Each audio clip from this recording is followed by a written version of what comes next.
باسم رب الكون أسرجت القوافي وبحرة عذب الفرايد في ضفافي نحو عالينا المقام والكفو عند الطلب تلقاه حاضر.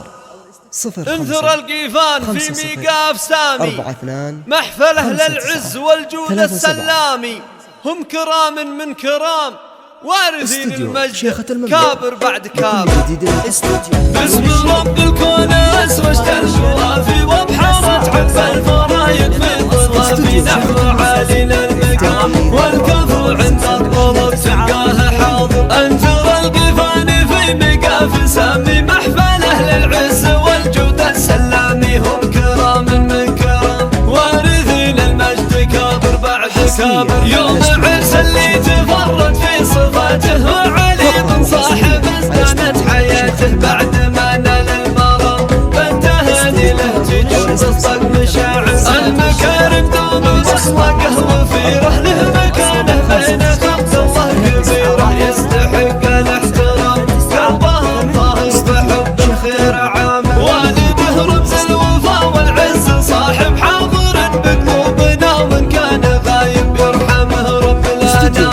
كان مثل البحر ما الاوصاف زاخر عمه المقدام نبع الخير طالع شهم عند الجود ما يمنعه مانع فالعطا مثل الغمام سيرته تلقى به الخير الماثر. والنعم باخوانه اصحاب المعالي غالبا اللي دايم يشيل الثقالي والمبادله وسام في دروب المجد طول العمر ساير. دوم بذله غايه ما هو وسيله والتفاني نحو من يرعى دليله. دوم في الصف الامام من يجيه لاي حاجه يقول امر وراعي الفزعات والنخوه محمد الكرم والجود بوصفه تجسد فارس وكف الهمام والرجوله والطناخه دوم نادر. وفي بدر تلقى فريسه الخصال وهمته متوقده في كل حال ما يقصر في المهام بالفعول الطيبه دايم يفعل.